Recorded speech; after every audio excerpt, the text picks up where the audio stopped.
Hello, Augies Worldwide. I'm Dave Kassler, amateur radio call sign KE0OG, here with episode number 246, yes, it really is 246 this time, of Ask Dave, also known as Ham Radio Answers.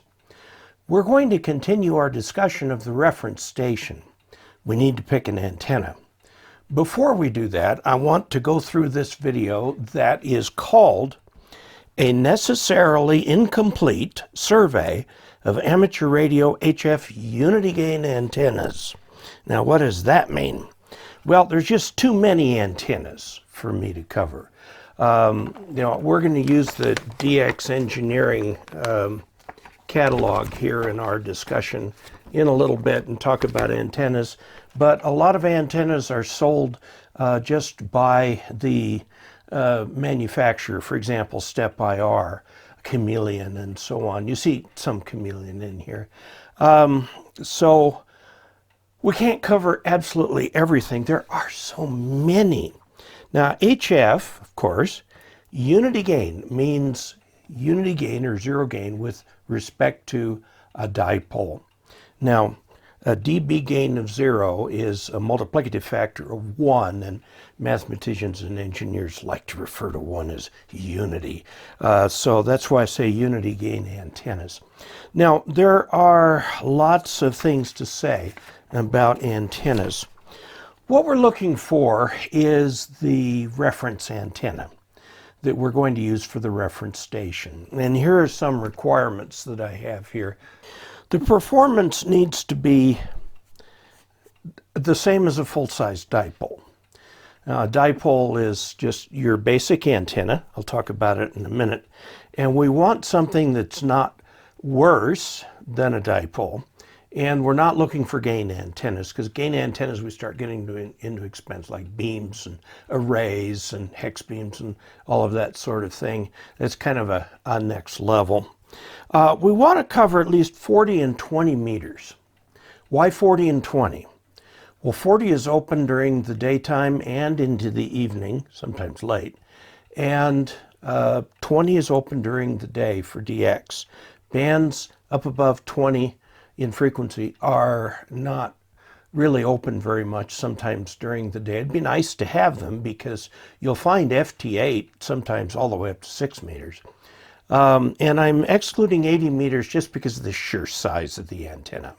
You can get vertical antennas that have 80 meters, but they only cover maybe 25 kilohertz out of 500 kilohertz on the 80 meter band. So it's hard to make a single antenna that will cover 80 meters.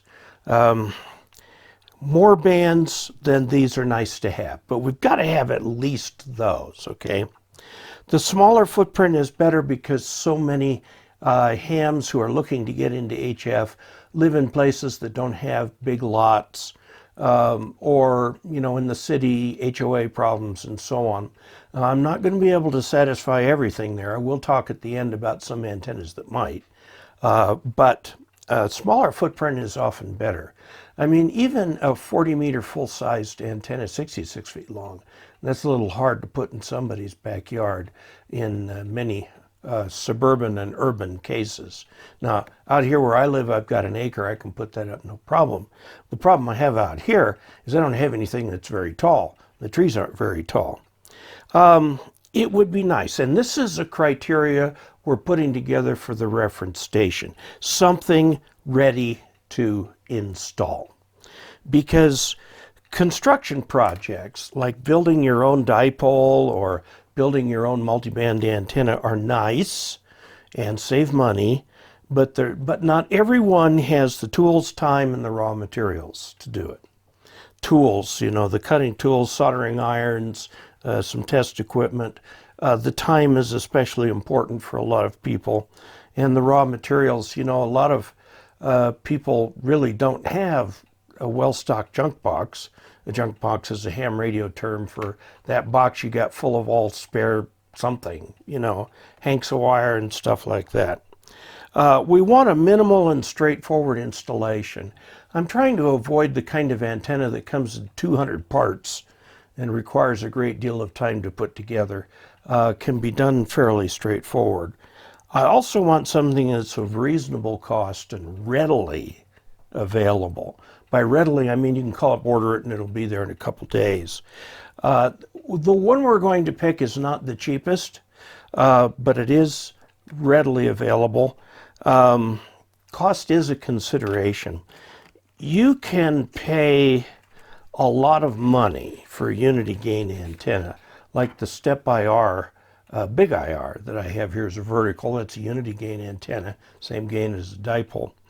And it's expensive. It's well over $1,000. It's actually over $2,000 by the time you kit it out with everything that you need. We're not looking for something like that. We're looking for something much less. You can pay $600 or $700 for a multiband vertical. And they're nice antennas, but gee whiz, you know, they are no better radio-wise than a backyard dipole. Okay? So we're going to pick something that's less money, has the same performance, and should be good to go. We want something you can use for a long time. You don't want something that, oh, you know, after 6 months you say, this antenna is really bad, I need to get another antenna. We don't want something like that. We want something that is as good as a dipole. Maybe we might have to make a compromise or two on bandwidth, but we want something that's good and solid. Now, some of the decisions that we need to make for this first antenna, build or buy, I talk a little bit about that. Single band dipoles are very easy to build, very easy. But then again, anything you might want, including that single band dipole, is available commercially. And in some cases, you may find that by the time you go price out the wire and the insulators and the coax connectors and so on, why don't you just buy one? I mean, after all, they're dealing with economies of scale in that case. There's a number of people offer just plain old dipoles. Now, what bands are we looking for? This is another decision point. Like I said, the activity is on 40 and 20. 80 meters is kind of a weird band. It's wall-to-wall nets. And there is a lot going on in the evening and at night on 80 meters. And a lot of those nets are open to you joining them. Some of them aren't. The only way to know is to try to, during a break, insert your call sign, see if people come back to you.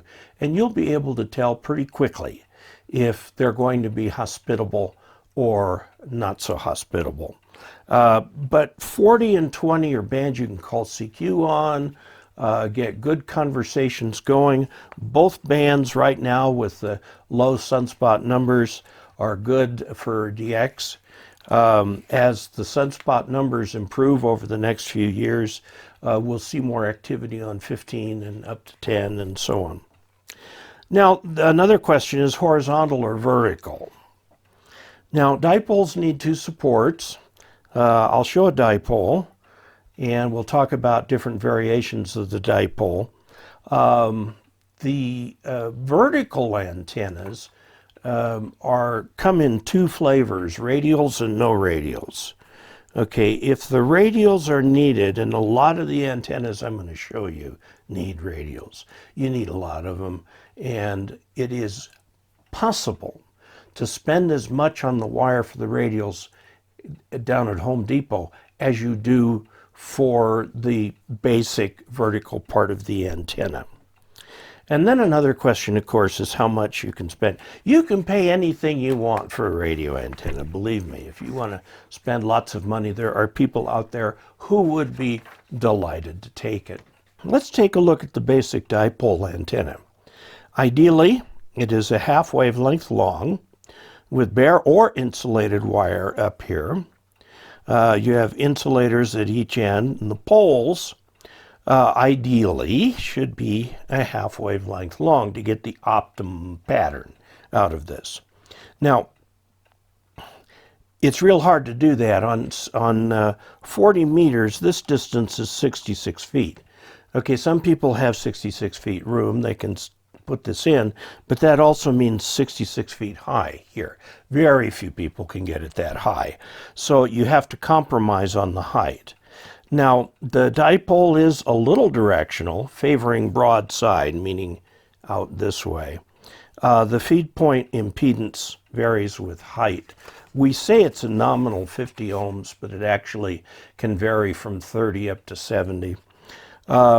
Requires two supports, of course. The dipole is single band.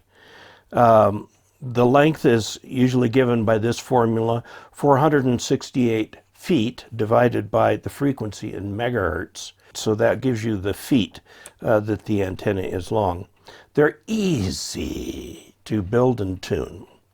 Some of them, the 160 meters, 80 meters, 60 meters, and 40 meter antennas can be physically large. And you say, well, why can't I just build an antenna for 20? Well, 20 is only open in the daytime. At night, what do? You know, wait for the sunspot numbers to come back around. Most commonly, we connect the coax directly to the antenna for this. Now let's talk about some variations on the dipole. Multiband trapped dipoles is a dipole like this, but it's got a little trap in the middle. So say at 40 meters, it uses the whole thing. For 20 meters, it just uses this part right here. Now, these have been very popular and are very popular and do work. There are those who say, well, you get losses in the traps. Well, a little bit, not much. We're not talking much. There is the fan dipole, where they have the dipole is built here, and at the center, it's actually got separate dipoles for each of the other bands. You get a little bit of interaction between the bands as you tune them, but this is a perfectly good thing to do. The RF power seeks the lowest resistance here, and the lowest resistance is in the proper band, the one that fits. Now, there are, in addition to the fan dipole, the cobweb. This is a cobweb antenna. Here are the cross pieces. This is just like this fan dipole, except like 40 meters comes around like this. 20 meters takes a shorter route, like that. There's a break there, and so on. Your other bands are like this. This is a fan dipole folded back on itself. This is the cobweb antenna. I had one, I tested it, it works. I don't think it radiates quite as well as a dipole, but I've sure had quite a number of QSOs on it. Now there's the so-called octopus. This is an antenna that both Chameleon and MFJ have come out with, where they take ham sticks, which are designed originally as mobile antennas. They are just a stick, they're like 8 feet long, and the bottom part is wound with a loading coil. Okay, that makes it short. It also makes it very narrow banded. Now, if you take two of these and put them together like this on top of a pole, you've got a dipole. And you can do the same fan dipole kind of thing that you could do with the others, and that will give you an antenna that actually works. I have the octopus, and I'm really surprised at how well it works. Now, granted, what you give up here, the compromise, is narrower bandwidth. So you have to pick the part of the band that you want to work in. Okay, in our case, we'll probably pick the general part of the band and put it in the right place for that. Now, there are other antennas, inverted Vs and slopers. An inverted V is a dipole, except it comes down at the ends, and you can attach these to something low. You don't want them dragging on the ground where kids can get at them, because they will, the high voltage is at the end. But that's an inverted V, an upside down V. A sloper is like this, it's fed in the middle, and the direction of radiation is like that for the sloper. The G5 and RV is an antenna that claims it's multiband. A doublet is a non-resonant antenna. It's not resonant on any band, and it needs a tuner. We're trying to avoid tuner right here because that's an extra $200 or $300. And I will show you a tuner. I have a couple tuners, but I'm going to try and build this reference station without a tuner. Okay. There is the end-fed antenna, which literally it's a dipole. Okay, it's a dipole, but it's fed at the end. You're going to need some sort of a counterpoise for it. There's the off-center fed dipole, which can be used on multiple bands. There are multi-wavelength antennas. These are called wave antennas. The long wire, more than a wavelength in length. The inverted L, the open V, and the rhombic. Most of these antennas, because of their size, are not used these days. There is the good old-fashioned horizontal loop, which, just as the name implies, is a horizontal loop fed at a corner with ladder line. You need a tuner. Okay, there's the loaded antennas like the ham sticks, screwdrivers, MFJ's apartment antenna, and so on that can be used. And then there's the so-called NVIS. Now, as I mentioned earlier with the dipole, it's very hard to get this thing to the right height, so it's going to come down.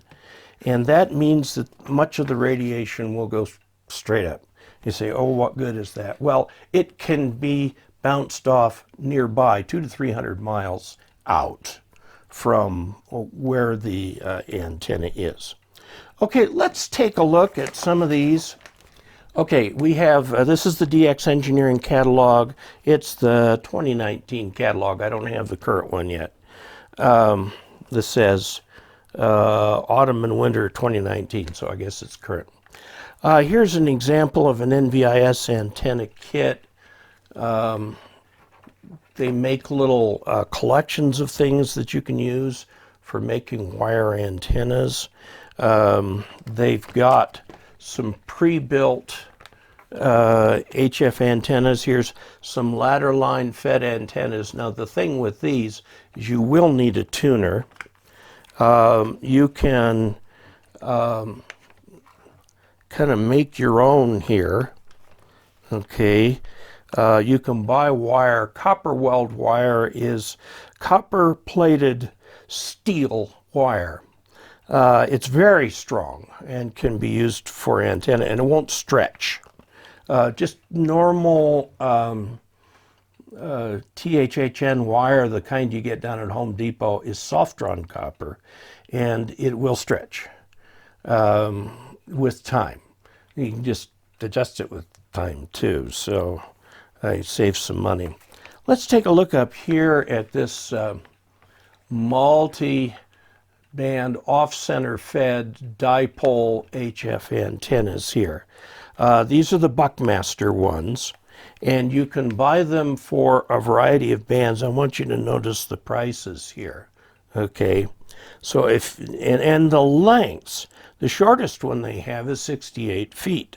If you want to go for broke for 160 meters, here's 270 feet. Now you've got to get it up pretty high in the air. Maybe you've got some real tall trees that you can put one of these up. Okay, and now right underneath this are some wire dipole kits from Diamond. Okay, a dual band wire dipole. It shows 80 and 40 coverage with an 85-foot cable, and so on. Okay, now here is your G5RV from MFJ, $60 for the big one.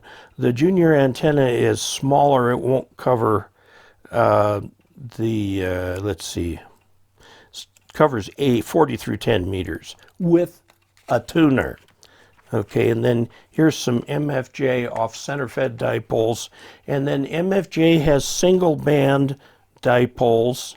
Now let's look up here at Alpha Delta. Alpha Delta has made its name with lightning arresters and things like that. And I use Alpha Delta Transitrap lightning surge protectors. It's interesting that they put one of those right in the junction for this.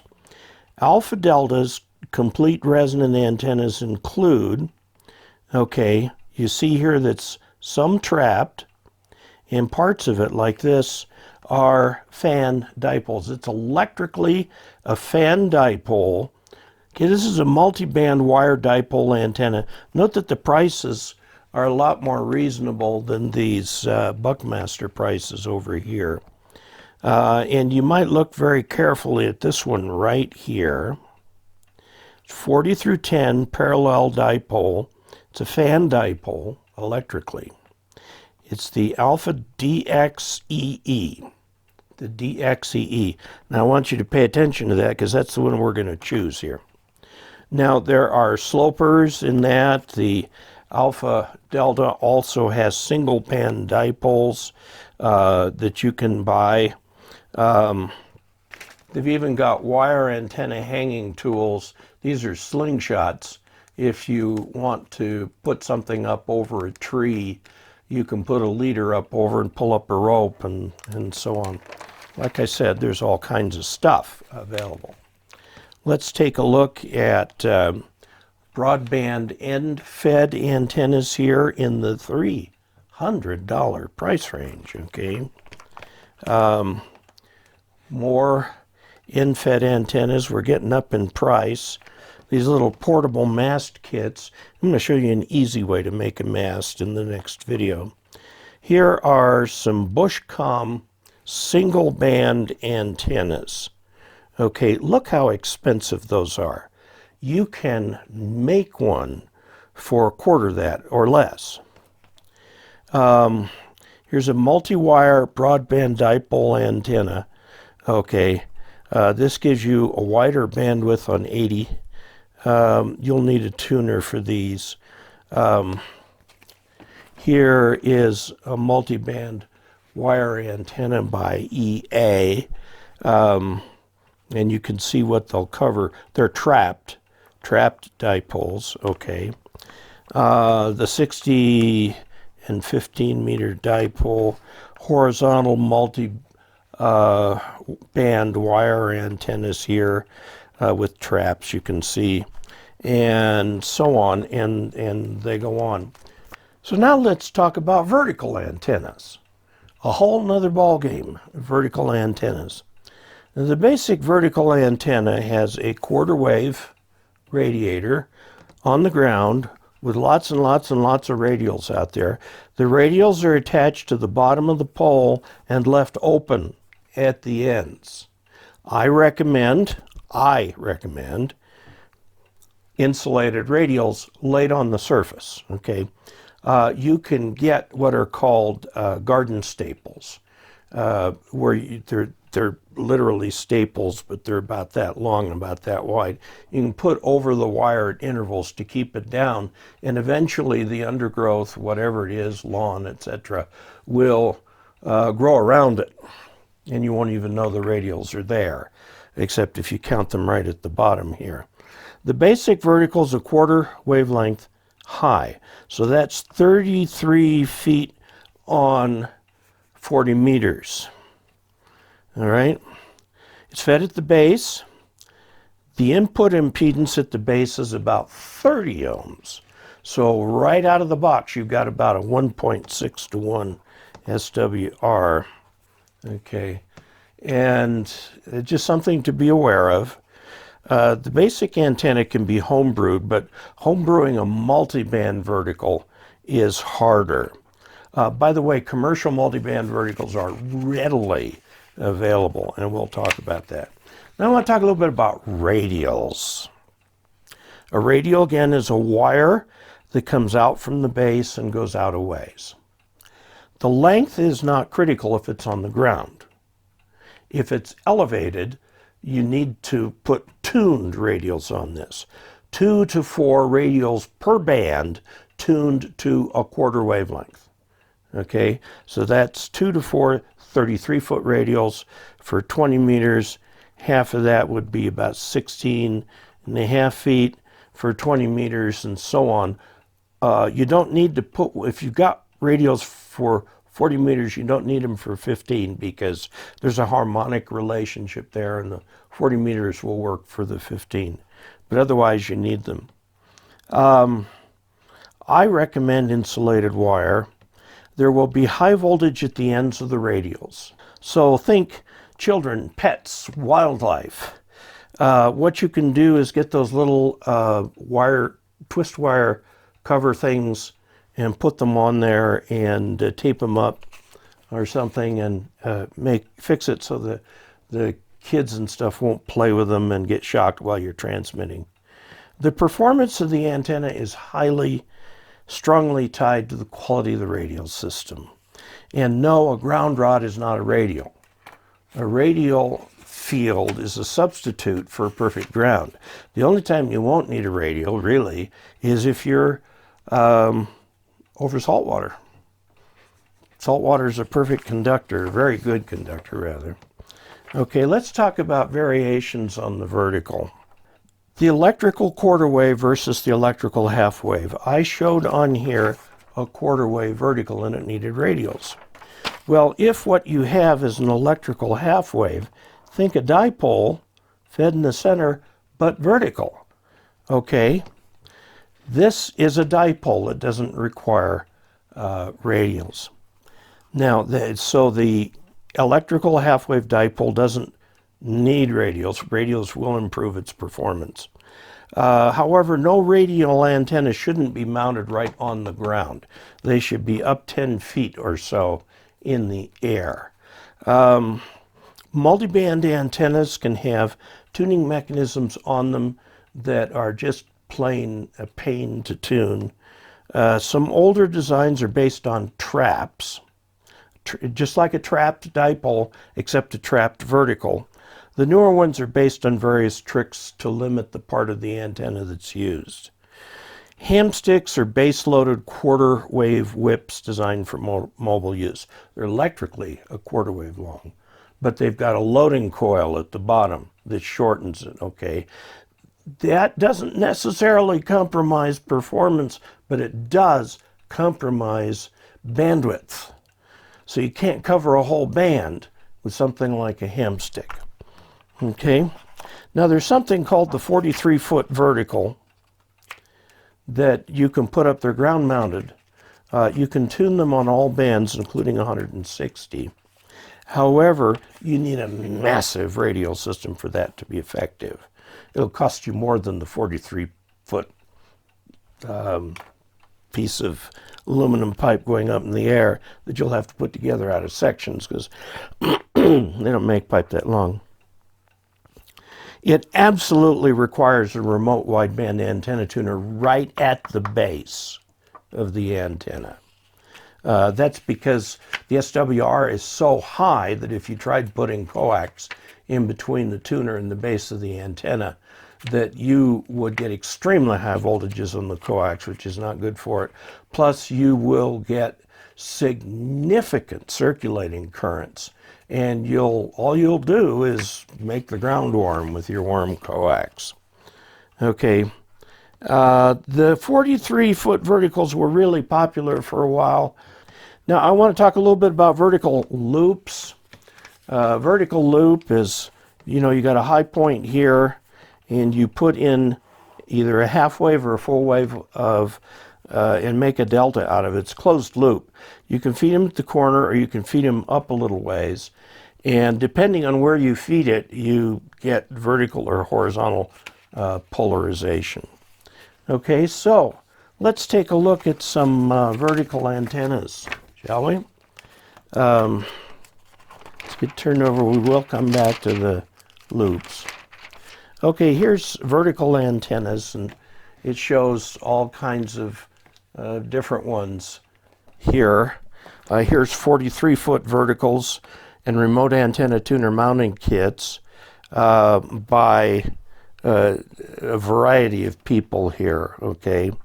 Here's a rather weird-looking cage type thing that you can do. Here's 75 and 80 meter monoband antennas.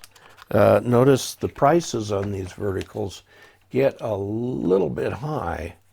You start getting up. Look at this. 3-inch outer diameter, full-size vertical, $979. Woo! Okay. Here's some more parts and pieces that you can put on.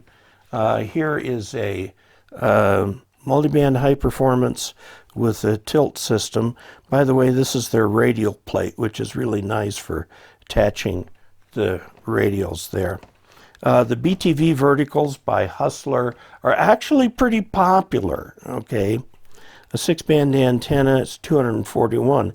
It's not so much. However, you got to do the radials on this one, okay?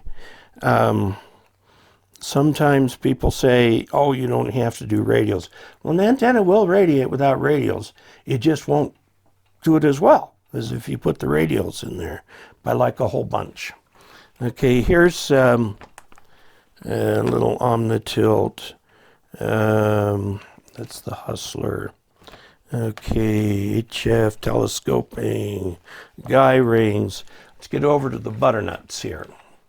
Now, for a long time, well, I still have it, it's out in the backyard, an HF9V right here. This HF9V is $604, okay?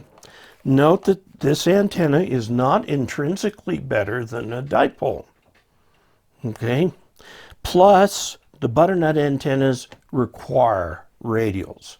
And I had a pretty extensive radial field for mine, about 30 radials, and it performed very well. It's just after a while in the wind here, it just started not making connection at all the joints. It's worn out.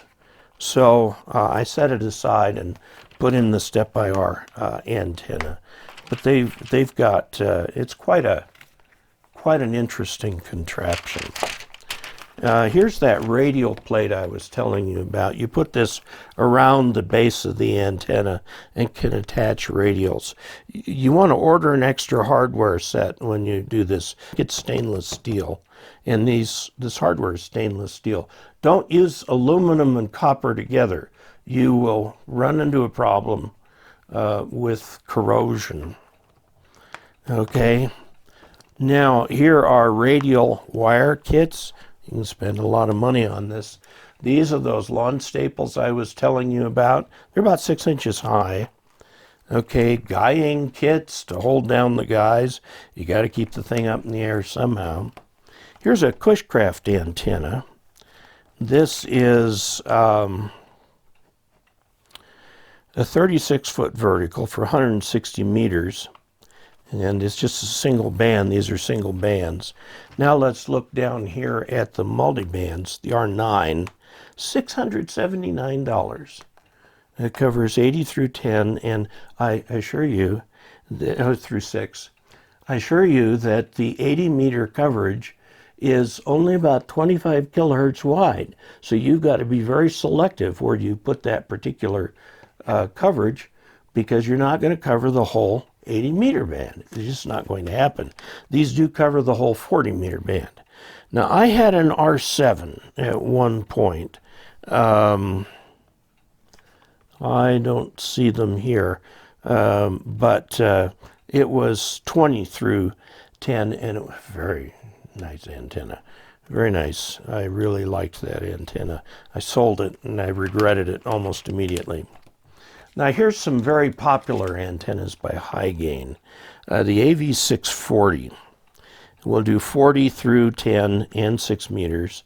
Okay, it's 25.8 feet tall, which isn't real tall. You can put it out in your backyard. Now, you're going to want to put it on something about 10 feet high, but still 38 feet may be pretty inconspicuous in your backyard. The 680 will cover 80. Again, it will only cover about 25 kilohertz of 80. This is a nice antenna, and I considered it as a replacement for my butternut, but I went with the step-by-R anyway. Now, these down here, I've got a little bit of a soft spot in my heart for the 14AVQ. The 14AVQ was my first antenna when I was a novice back in 1975. This antenna right here is trapped, as you can see. I believe the traps were all blown out by lightning because this thing didn't work very well after a few years. So the 14AVQ is not terribly expensive, $200. You think, you know, they've been making this thing for 50 years, that they'd have it down pretty pat by now. High Gain is actually an MFJ company. These do require radials. If you ground mount them, you're going to need lots of radials. I mounted mine on my parents' chimney, and I put in a few tuned-ish radials for the thing. And I had a lot of fun as a novice on that. Again, operating CW, but then I got my general and I started operating with the same antenna, started operating on single sideband. Now we get into the more exotic stuff in the catalog here. Let's go back now and take a look at non-traditional antennas. There is the magnetic loop. There are a bunch of these available. MFJ makes one that will take 100 watts. And what you do is you have to tune this thing, and then if you change frequency very much, you're going to have to retune it. Now the MFJ happens to have a remote control tuning box that you can put in your shack. It is the only loop antenna, magnetic loop antenna that I know of that has that remote tuner, and it works. Now they're very high Q, so they have a range of like on 40 meters it'd be like 10 kilohertz, all the way up in 10 meters it could have like 50 kilohertz. I did a video on an interesting little tuning indicator for the QRP ones. The QRP ones, which is most of them, the chameleon P and F loops, and others of that same type, you have to be right there with the antenna. So it's designed for a portable scenario where you've got the antenna on a table right next to your radio and you can reach up and tune the thing. Now because of the high Q, you're not going to get a pan adapter display out of this thing. Okay, so if you really love the pan adapter in your radio, a magnetic loop antenna is not going to help. That said, they do work, and if you don't have much room, you can use a mag loop antenna. I've got mine on the roof, horizontal, which means it's omnidirectional all the way around. Now they do have, if you've got the loop like this, vertical, through the center here is the null. And you can point that null at whatever you want to reduce noise from. Now if you have the thing horizontal, the null is up and down, and then it's omnidirectional around it. By the way, this is vertically polarized, this is horizontally polarized. It's nearly the same gain as a dipole. Again, what you pay the price is in bandwidth. Now I also want to mention flagpole antennas. Vertical antennas that look and function like a flagpole. They usually require radials. They're a great way to deal with HOA issues because after all, from the HOA's point of view, you're putting in a flagpole. And sometimes the significant other in your life might approve more of the flagpole than anything else. Here's the chameleon F-loop and P-loop. I have done a review of the P-loop, which was $500. Okay, this is a QRP antenna. Now it's portable. You can disassemble it and put it in a little, what they call a courier bag. It's just a bag about yay by yay, about that thick, and it's soft case bag. And that's a very nice thing about it, is that it's portable.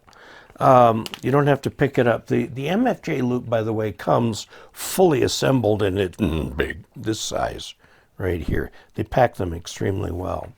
There are more antennas from Chameleon. These are designed for portable work. If you're looking at portable work, look at a brand that is not sold through DX Engineering or any dealer, but the Dipole is an antenna that you can look at for portable work. Again, something that breaks down that you can carry. A nice antenna. I keep mine in the camper. Okay, here's some more of those loops. These with the big capacitors on top are capable of operating at 100 watts. Okay, this is a weird little stealth antenna here. Again, this is no better than a dipole. $1,800. Yeesh. Okay, for the equivalent of a dipole. Now, the thing about a dipole is if you string it with like 16 gauge wire, this especially is true of the end fed, nobody's going to see it.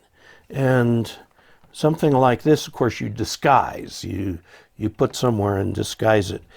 They do work. If you have unlimited money, it's as good a way to spend it as any, I suppose. Here is the horizon loop antenna that's in more of a square shape. Okay. And then we have these packages here. What you don't see in here is that there's wire right there. So they're kind of a loopish sort of thing. Okay, back. What we're going to select for the reference antenna is one of these Alpha Delta. They're extremely ruggedly built. I'll show you. It's $159. All right, here is the antenna as it comes packaged from DX Engineering. The very high quality stuff in here. It is made sturdy as can be, and we're going to get this put up and tested for our next week, weather permitting. I also ordered 100 feet of coax with connectors. Now,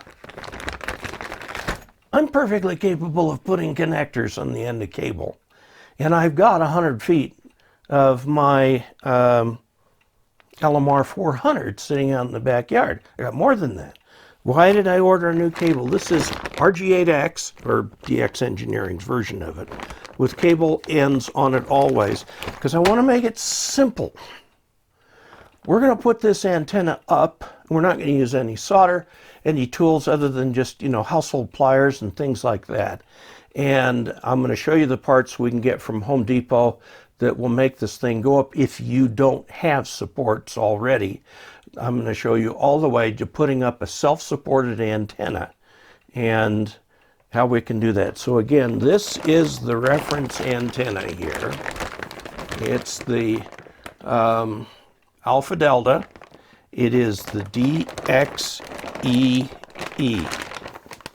The DXEE antenna. And we're going to have a lot of fun with it. So thank you for watching this video. Please click like, subscribe, do all of those good things. And if you would also go to dcasler.com/support, there are various ways in there that you can support this channel. So I bought these with channel funds, okay? I didn't get a special deal from DX Engineering or for Alpha Delta. I bought them, and it is your support, your financial support, that enables me to do that. And so I appreciate that, and in return I can bring you these, talk about them, and we're going to get this reference station all put up to be a really nice little station at a reasonable cost, something that a new general or somebody who went straight to extra can get for their first HF station. So until we next meet, 73.